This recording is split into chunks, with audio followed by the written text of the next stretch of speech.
오늘 저희가 준비한 컨텐츠는 어떤 거래소를 쓰느냐를 한번 좀 얘기를 해보려고 해요. 제가 또 코인이잖아요. 그래서 사실 코인을 되게 시작하고 싶은데도 불구하고 뭔가 옆에 전문가님들한테 조언 구할 때도 없었고 그동안 연기 엄청 잘하시네. 아니 왜? 잘 알면서 모르는 척. 아니 연기 전공이에요. 아 그래요? 네. 네. 코린인 척. 네. 아무튼 계속 말씀하세요. 네. 네, 그랬어서 네. 제가 이걸 해야 되나? 왜냐면 워낙 변동폭이 큰 걸로 알고 있으니까, 그 정도는 알고 있으니까. 그래서 좀 고민을 많이 했었어요. 근데 이제 퍼즈님을 만나면서 코인에 입문을 해서 나도 수익률을 보고 싶다. 이게 목표가 됐단 말이에요. 근데 그러기 위해서는 저 같은 코린의 입장에서는 어떤 거래소를 선택하는 게 좋을까? 워낙 거래소가 많잖아요. 그래서 그거에 대해서 좀 얘기를 해보려고 해요. 일단은 제가 숙제를 내드렸거든요. 그래서 네. 기본적으로 한번 좀 조사를 해와달라고. 제가 또 열심히 조사를 해왔는데 같이 보시면서 얘기를 해볼게요. 업비트는 현재 국내 하루 거래량으로 1위를 차지하고 있는 걸로 워낙 유명하고 한국뿐만 아니라 뭐 세계적인 활발한 거래소 중에 하나인 걸로도 잘 알고 계실 겁니다. 그리고 수수료도 가상화폐 거래소 중에서 최저가로 제공을 하고 있고 특히 증권회과 비슷해가지고 UX, 이 UI 디자인이 좀 쉬워서 이용자들이 편하다고 하고요. 현재 핀테크 기업 두나무가 운영하고 있습니다. 카카오톡과 연계해서 사용 가능한 장점이 입문자들에게 굉장히 좋다고 하고요. 단점으로는 유저들이 많이 사용하지 않는 K뱅크를 통한 입출금 방식으로 K뱅크를 새로 만들어야 하는 그런 번거로움이 있어요. 그리고 신규 상장 코인이 다른 거래소보다 적은 편이고 없어진 코인들도 많다고 합니다. 일단은 네. 느낀 부분을 좀 얘기하면은 카카오톡과 연계한다고 했는데 이게 카카오톡 없이 업비트 어플이 있어야지만 가능하게끔 이런 식으로 좀 바뀌었고 많이 사용하지 않는 K뱅크 옛날에는 아무 은행이나 써도 됐었거든요. 근데 이제 이게 바뀌어가지고 한 거래소는 한 은행으로만 돼 있는데 업비트 같은 경우는 K뱅크를 선택을 했죠. K뱅크는 인터넷 뱅킹이어가지고 비대면으로 많이 만들 수가 있거든요. 근데 이제 다른 은행 계좌 같은 경우는 지금 돼서야 비대면으로 많이 하지 예전 같으면 은행을 갔었어야 됐잖아요. 그런 것 때문에 오히려 K뱅크를 하는 게 더 좋았다 이런 얘기들이 있어요. 그리고 이제 빗썸은 농협이고 코인원은 카카오뱅크로 바꿨고 고팍스가 전북은행이었나? 뭐 아무튼 그런데 농협 정도의 사람들이 많이 갖고 있을 가능성이 높은데 그렇지 않으면 나머지도 다 만들어야 되는 건 똑같고 그럴 바에 이제 인터넷 뱅킹을 하는 게 낫다 뭐 이런 얘기 있었죠. 그래서 이런 식으로 조금 바뀌었다라고 말씀드릴 수 있고 신규 상장 코인이 원래 많았고 지금도 사실 적은 편은 아니에요. 원래 업비트가 진짜 많았는데 코인원이랑 빗썸이 미친듯이 많이 해서 상대적으로 좀 적어 보이고 거래소 정부의 제재를 한 번씩 받아가지고 눈치 봐야 될 때가 있었는데 그때 이후로는 상장을 약간 기피하는 편이기도 해요. 근데 이제 가장 최근에 앱톡스도 상장했었고 시바인도 이제 상장을 했었기 때문에 아예 안 하는 건 아니고 요렇다라고 보면 되는데 업비트가 원래 우리나라에서 옛날부터 쓰던 거래소는 아니었어요. 맨 처음에 국내에서 처음 있었던 거래소는 코빗이에요. 그 다음에 빗썸이랑 코인원이 뭐 그 다음에 있었던 것 같고 업비트가 요 4개 중에서는 제일 늦게 만들어진 거래소인데 중요한 건 제일 늦게 만들어진 거래소가 왜 이렇게 컸냐. 지금은 사실 거래량이 제일 많기 때문에 업비트를 쓰는 게 맞아요. 왜냐면 거래량이 없으면 내가 돈이 많잖아요. 그래서 한꺼번에 막 2, 3억씩 긁어 사면 물량이 없어요. 파는 사람이 없는 거예요. 거래량이 적은 코인 같은 경우에. 그래서 코인원이랑 코빗 같은 경우에 특정 코인은 하루에 거래량이 0인 코인도 있어요. 그럼 내가 원하는 가격에 사지도 못하고 팔지도 못하는 거예요. 그래서 이제 거래량이 많기 때문에 사실 업비트를 쓰는 이유가 지금은 가장 큰데 생각해봐야 될 건 원래 거래량이 제일 많지 않았는데 어떻게 1위가 됐느냐. 이건 알고 계시는 분들 많을 텐데 이제 업비트가 맨 처음에 거래소 만들어지고 했을 때 해외 거래소인 비트렉스라는 거래소랑 같이 했었어요. 비트렉스라는 거래소가 해외에서도 꽤 오래된 거래소고 거기에 상장되어 있는 코인이 굉장히 많아요. 그래서 그 거래소에 있는 코인은 전부 다 업비트에서 거래할 수 있었어요. 그때 이제 빗썸만 해도 막 다 6개? 막 이랬었는데 갑자기 업비트가 나타나면서 한 몇십 개의 코인을 거래할 수 있으니까 업비트로 하려는 사람들이 더 늘어나기 시작한 거죠. 빗썸이랑 업비트랑 누가 더 낫냐 이런 식으로 다투던 적이 있었는데 빗썸은 한 6개월에 한 번씩 사고를 쳤어요. 해킹을 당하거나 다운돼서 거래를 못하거나 이러한 와중에서 빗썸을 그래도 쓰던 사람은 계속 빗썸을 쓰게 되거든요. 거래소를 옮기는 게 귀찮아요 사실. 그런 와중에 내가 팔고 싶은데 못 파네, 해킹당하네, 새로운 거래소 나왔는데 거래할 수 있는 코인이 훨씬 많고 수수료도 훨씬 싸네 라고 하다 보니까 2017년 말쯤 다다라서는 업비트가 1위가 됐고 그 이후로도 계속 1위를 지키고 있는 중입니다. 그래서 국내 거래소에서는 쓰시고 싶으면 그냥 업비트를 쓰시는 게 맞아요. 근데 업비트의 단점까지는 아니고 아쉬운 점이라고 한다면 지정가가 있고 시장가가 있거든요. 지정가는 매수 가격을 정할 수가 있어서 그 가격을 사는 거예요. 근데 시장가는 얼마치를 사는 거예요.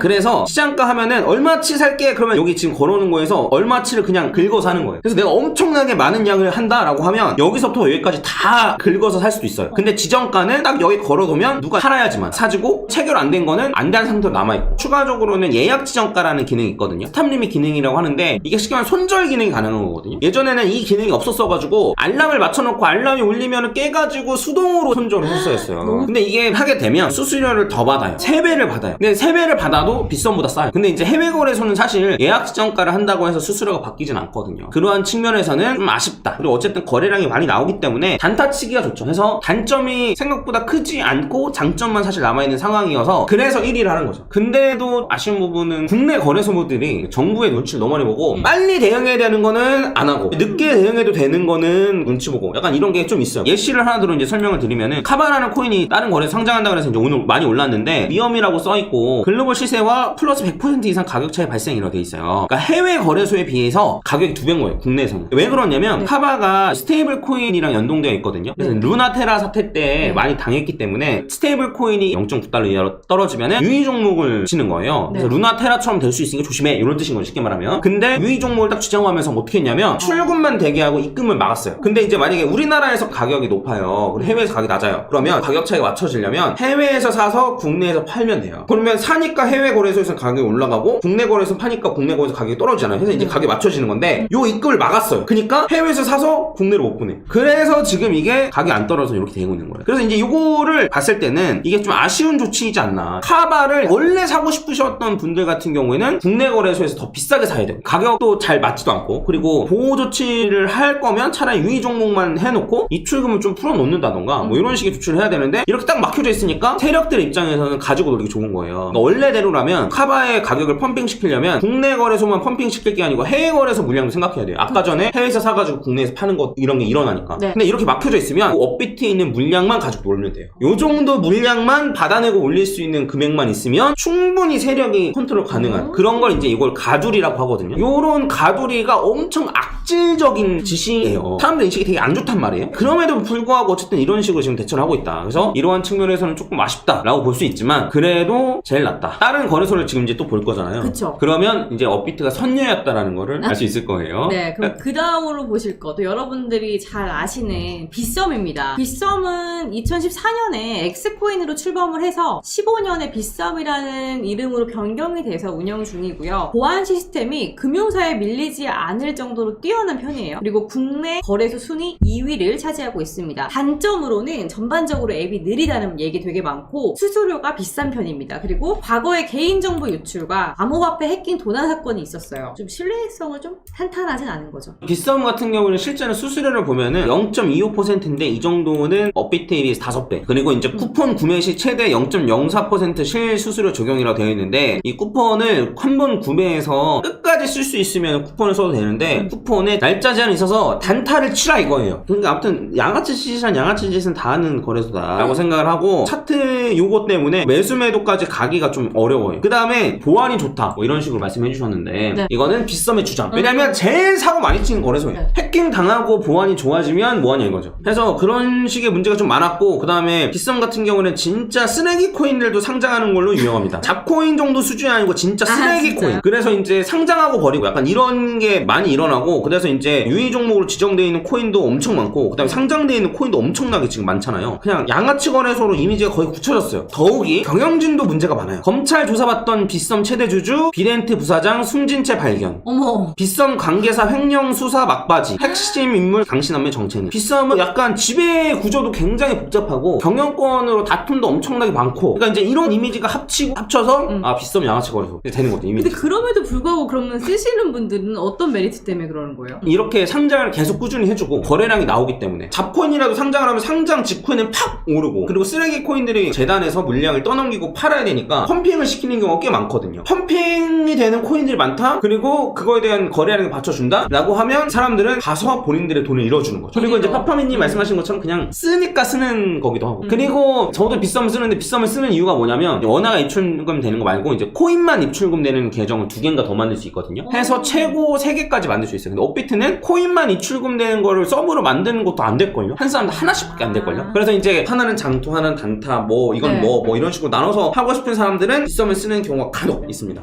근데 이제 딱 보면 업비트에 비해서 나은 게 없죠. 그다음에는 이제 코인원은 국내에서 처음으로 이더리움을 상장한 거래소로 유명하고요. 또 보안이 강력하다는 장점이 있으며 UX, UI가 한눈에 알기 쉽습니다. 그리고 클레이튼 코인이 있어요. 많은 분들이 클레이튼 거래를 위해서 코인을 하시는 하시는 분들이 많고요. 단점으로는 거래량이 업비트나 빗썸에 비해서 적은 편이기 때문에 거래에 어려움이 있을 수가 있고 시장가로 거래가 불가능하다. 이게 단점이에요. 정확히는 시장가로 가능하긴 한데 얼핏 보면 시장가 기능이 없는 것처럼 보여요. 그래서 이따가 좀 설명을 해드리고 일단 코인원 같은 경우에는 17년 말 18년 초 고점 때 그때 이제 돈을 많이 벌다가 하락장이 오니까 본인들도 이제 거래량도 안 나오고 직원도 월급 주기 힘들고 이렇다 보니까 그냥 자코인을 막 상장시켜서 했던. 그리고 이제 거래 수수료가 0.2%라서 네. 업비트 곱하기 4배. 그리고 시장가라는 게 없어요. 지정가만 있어요. 근데 이제 요거를 맨 위에 있는 가격으로 체크를 해놓고 매수를 누르면은 시장가의 효과를 내긴 해요. 예를 들면 나는 2,600만 원에 비트코인을 산다라고 주문을 했는데 2,590만 원에 파는 애가 있는 거예요. 그러면 2,590만 원에 파는 애한테 2,600만 원을 살게 이게 아니고 그럼 2,590만 원부터 사 이런 식으로 이제 되는 거거든요. 그래서 시장가 이게 없지만 지정가 버튼을 활용해서 시장가의 역할을 할 수는 있긴 한데 그럼에도 불구하고 시장가 기능이 왜 없는지 이러면 아는 저나 사용하지 모르는 사람은 그쵸. 못 쓰죠. 네. 정말 입문하시는 분들이 거의 모르겠죠. 그리고 스탑 리밋 기능이 없어요. 그래서 코인원에서 매매하시는 분들은 만약에 단타를 치려고 하면 손절하려도 자다가 알람 듣고 일어나가지고 억지로 시장가 해가지고 팔아야 되는. 그래서 코인원에 개발자들이 있을 텐데 왜 아직도 요 기능을 구현해 놓지 않았는지가 의문이에요. 그 다음에 차트를 보는 사람들은 대부분 트레이딩뷰라는 차트 플랫폼을 사용합니다. 그래서 업비트 보면 기본 차트가 있고 트레이딩뷰 차트가 있어요. 네. 두 개를 선택할 수 있게끔 되어 있어요. 빗썸도 트레이딩뷰를 쓰시던 분들이 쓸 수 있게끔 되어 있는데 코인원은 여전히 트레이딩뷰를 지원 안 해요. 코인원에서 뭐 하는지 모르겠어요. 진짜로.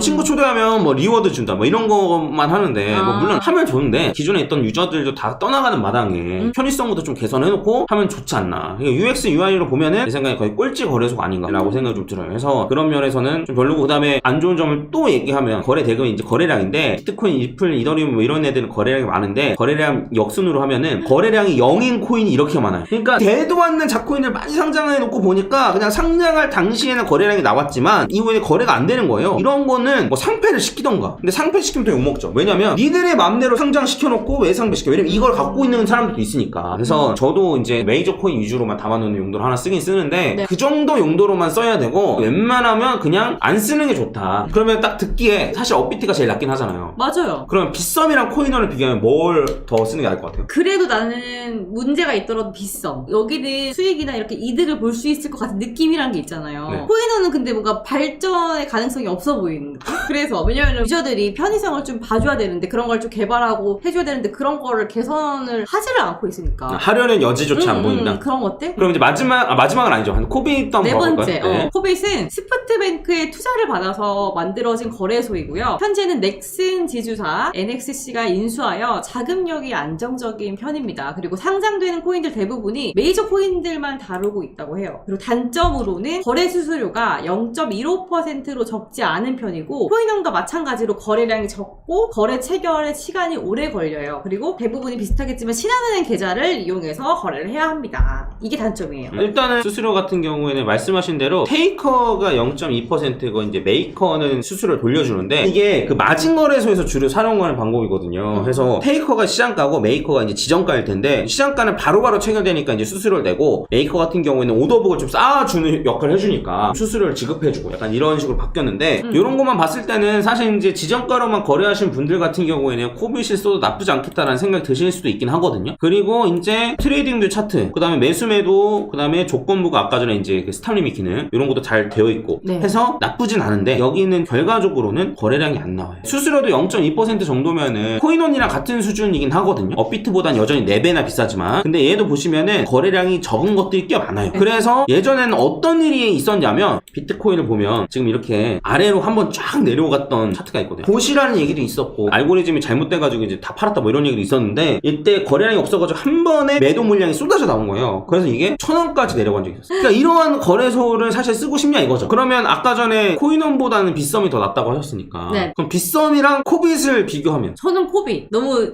줏대가 없나요? 아니요 괜찮아요.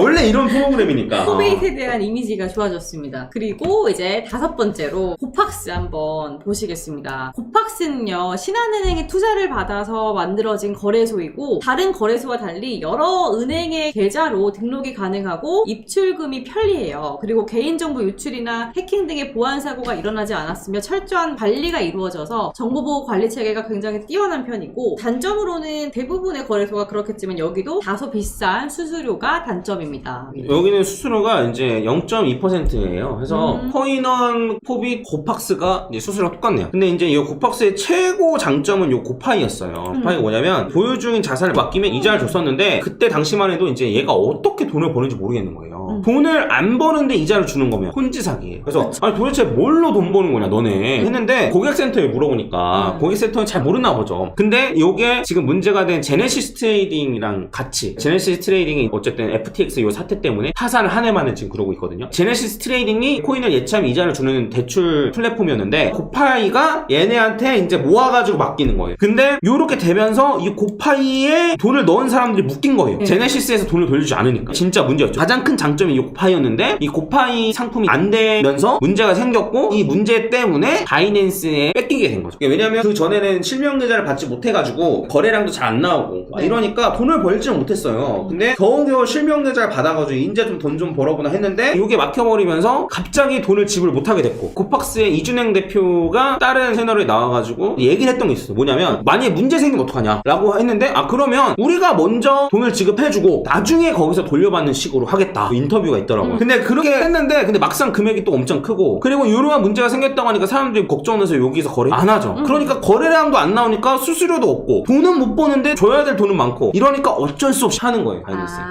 그 확정이 됐어요 지금? 확정은 아닌데 거의 근데, 거의 그래서 이제 어쩔 수 없이 이제 지분을 줘가면서 이제 하려고 하는 거고 그다음에 바이낸스는 이때다 하고 그래서 하려고 하는 그것도 되게 궁금했어요. 안 그래도 바이낸스가 이 고팍스를 탐낸다고 했는데 바이낸스가 한국 시장을 탐내는 이유가 따로 뭐가 있을까요? 뭐 꼼꼼이 같은 게? 한국 시장을 제일 까다로운 나라 중에 하나예요. 바이낸스도 미국에서만 사용할 수 있는 거래소를 따로 만들 정도로 미국도 까다로운데 바이낸스 코리아는 없잖아요. 왜냐? 훨씬 더 까다롭기 때문에. 우리나라는 기본적으로 실명 계좌를 받지 못하면 어림도 없어요. 실명 계좌가 없는 거래소 지금 있거든요. 근데 거기서 거래하려면 실명 계좌 있는 거래소에서 코인을 사서 그 거래소로 코인으로 보내야 돼요. 그런다 그 코인을 가지고 이제 매매를 해야 되는데 그럴 바에 바이낸스 보내서 매매하는 거죠. 그래서 우리나라에서 만약에 바이낸스 진출하려면 굳이 이러한 형태로는 진출할 필요가 없고 원화 계좌가 되는 그런 걸 진출해야 되는데 국내 거래소도 원화 계좌 허가 안 해주는 판국에 바이낸스에 절대 안 해주겠죠. 그래서 바이낸스가 사실 포기했던 거예요. 근데 포기는 했지만 바이낸스에서도 한국인들이 마진 엄청나게 많이 하는 걸 알 거예요.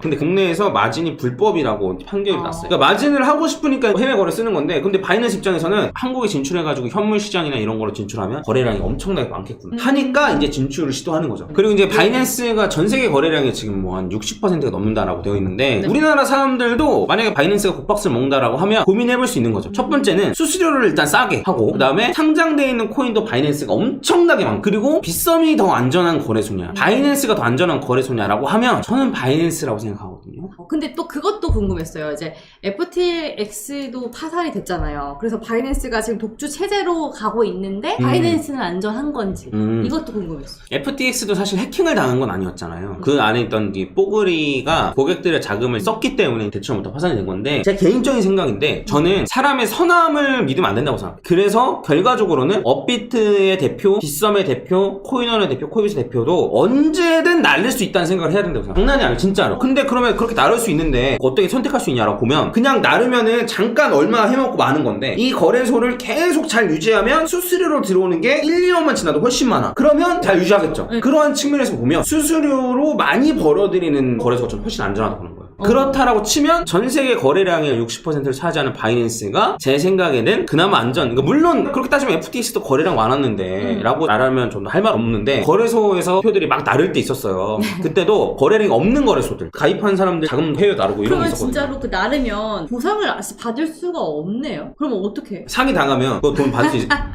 아니요. 못 받잖아요. 대부분 못 받아요. 근데 이 코인에도 법안 이런 게 있지 않아요? 그래서 이제 그 사람을 잡아가지고 남은 코인이나 이런 거 다 이제 압수하는 거 나눠주고 할 텐데 이미 숨겼거나 이미 썼거나 이런 경우가 훨씬 많다라는. 그래서 저 개인적으로는 업비트도 사실 괜찮다고 봐요. 바이낸스도 괜찮고. 근데 썸은 이제 거래량이 점점 줄어들고 있는 상황에서 경영진이 그렇게 자본이 많고 이런 거 조금 불안할 수 있다. 아예 불안한 건 아니지만 빗썸이랑 바이낸스가 이제 고박스 먹어가지고 고박스가 바이낸스 깨 된다라고 하면 고박스가 좀 더 신뢰도가 높을 것 같다. 차라리 그럴 것 같다. 왜냐면 수수료로 돈을 많이 버니까. 맞아. 바이낸스에서 이런 생각이 저는 개인적으로. 근데 일리가 있는 것 같아요. 수수료로 돈을 많이 버니까 하다가 그걸 잘 유지하려고 하려다 보니까 뭐 그러면 좋은 방향으로 갈 거니까. 그래서 그리고 네. 제가 알기로는 바이낸스에서는 보험이나 이런 것도 많이 하는 걸로 알고 있어요. 어. 그래서 이런 걸로 하면 뭐 라고 생각을 합니다. 그래서 곱박스 얘기하다가 좀 얘기가 샜는데, 곱박스는 바이낸스가 이제 만약 인수를 하게 되면 그때 선택할지 안 할지를 고르면 돼요. 지금은 사실 곱박스를 쓸 이유는 전혀 없습니다. 어쨌든 인수가 마무리가 되면, 인수가 마무리 안 되면 큰일이에요, 솔직히. 고파이에 물린 사람 돈 못 받아요. 그래서 이제 어쨌든 인수가 잘 마무리된 다음에 생각을 해보셔도 나쁘지 않다라고 생각하고, 바이낸스가 이제 먹으면은 바이낸스에 있는 기능들이 몇 개가 들어올 가능성이 높아요. 바이낸스도 이제 이렇게 고파이처럼 이자를 주는 시스템들이 있는데, 그게 이제 뭐 위험하냐라고 하면 바이낸스는 위험하지 않아요. 왜 위험하지 않아요? 위험이 뭐 제로는 아닌데 바이낸스는 마진이 있잖아요. 근데 마진의 개념을 알아야 되는데, 마진을 하는 거는 자기가 100원 있으면은 100원으로 200원어치의 매매, 300원어치 매매 이런 식으로 하는 거예요. 네. 그러면 내가 100원을 가지고 그냥 300원어치 매매를 하는 게 아니고 200원을 빌려오는 거예요. 그럼 빌리니까 당연히 이자를 내요. 그러면 빌리는 사람이 있으니까 빌려주는 사람도 있어요. 그러면 바이낸스에서 이제 버는 거는 그런 걸로 버는 거예요. 롱이 올라갈 때 이제 수익을 얻는 거거든요. 롱으로 할 때는 USDT나 이런 걸로 빌리는데, 숏이라고 이제 하락에 베팅하는 코인을 빌려줘요. 그러니까 이제 미리 팔고 나중에 사서 갚는 개념인 거예요. 그래서 이런 걸로 하면 실제로 빌려가는 사람이 있고 그 사람이 이자를 주는 거니까 그 이자를 이제 돌려주는 거기 때문에 사실 실제로 돈을 버는 거예요. 아니면 뭐 스테이킹이나 이런 걸 한다든가 이런 걸 해가지고 기능이 좀 들어올 수 있다라는 거죠. 그래서 만약 그런 기능이 좀 들어오면 바이낸스를 쓰시는 분들은 그냥 바이낸스 쓰겠지만 국내 거래소 사용하시는 분들은 그런 기능을 좀 활용할 수도 있을 것 같다라는 생각이 좀 들어요. 그렇게 해서 지금 저희가 국내 거래소 5개까지 살펴봤고, 바이낸스도 간략하게 제가 설명을 해드리면은, 장점으로는 세계 1위 비트코인 거래소고 24시간 거래량이 거의 3조 원을 훌쩍 넘는 그런 거래소고요. 가장 큰 장점, 마진 거래가 가능하다는 점이고, 125배까지 마진 거래가 가능하고 세계적으로 많이 이용하는 그런 거래소고, 세계 1위이기 때문에 가상화폐의 차트나 흐름을 파악하는 용도로 많이 사용을 합니다. 그리고 단점, 뭐 이거는 근데 해외 거래소는 다 그런 것 같아요. 한글 페이지가 없고 수수료가 높다. 단점이라고 딱히 뭐 이렇게 꼬집을 게 없더라고, 크게는.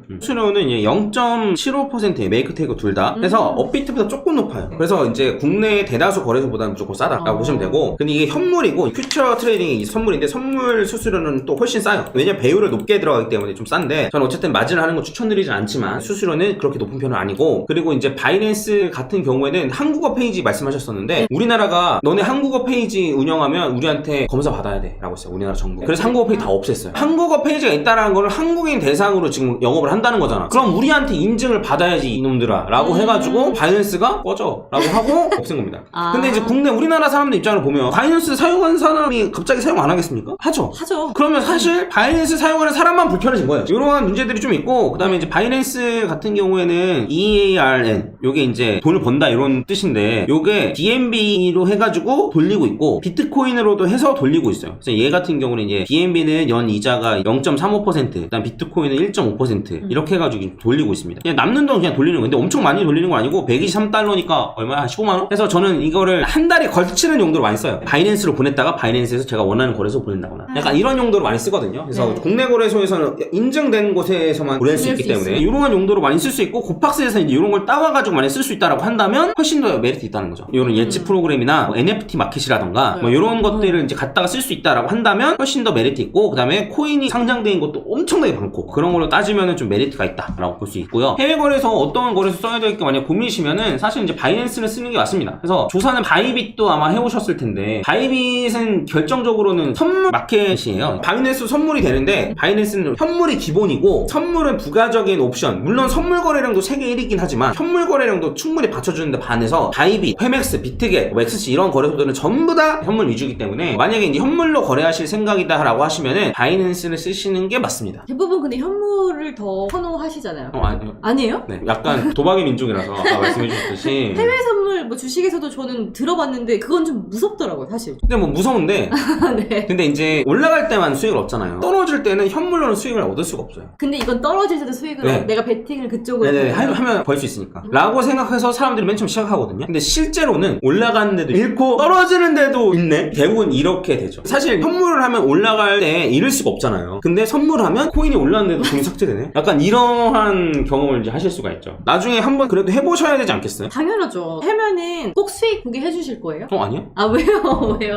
돈을 버는 게 목표다 이런 말 되게 많이 하시잖아요. 저도 그렇게 해주셔야죠. 근데 이제 리스크가 없는 투자는 없습니다. 그래서 제가 이제 추구하는 방향은 리스크가 있지만 길게 보고 하면 웬만하면 수익으로 빠져나올 수 있는 약간 그런 걸 이제 가지고 하는 거고, 선물은 못한다기보다 어려워서 저도 알고리즘을 짜서 자동으로 매매에 신경을 안 써도 되니까 이런 식으로 좀 하는 편입니다. 그래서 국내 거래소는 업비트 그냥 쓰시면 되고, 업비트 말고 다른 거래소도 만약에 하실 생각이 있으신다라고 하면은 저희가 오늘 알려드렸던 거 참고하셔가지고 이제 고르시면 될 것 같고, 초보분들이 보시면 분명 도움이 될 겁니다. 그러니까요. 저같이 진짜 코린이들 어디 가서 코인을 배워야 되지? 어떻게 입문해야 되지? 하셨던 분들은 저희 퍼즐님과 또 저 코요와 같이 하시면 너무 좋을 것 같아요. 컨텐츠가 무궁무진할 것 같아요. 그래서 완전 초보분들을 위해서 한번 목요일은 그런 식으로 좀 꾸려보도록 하겠습니다.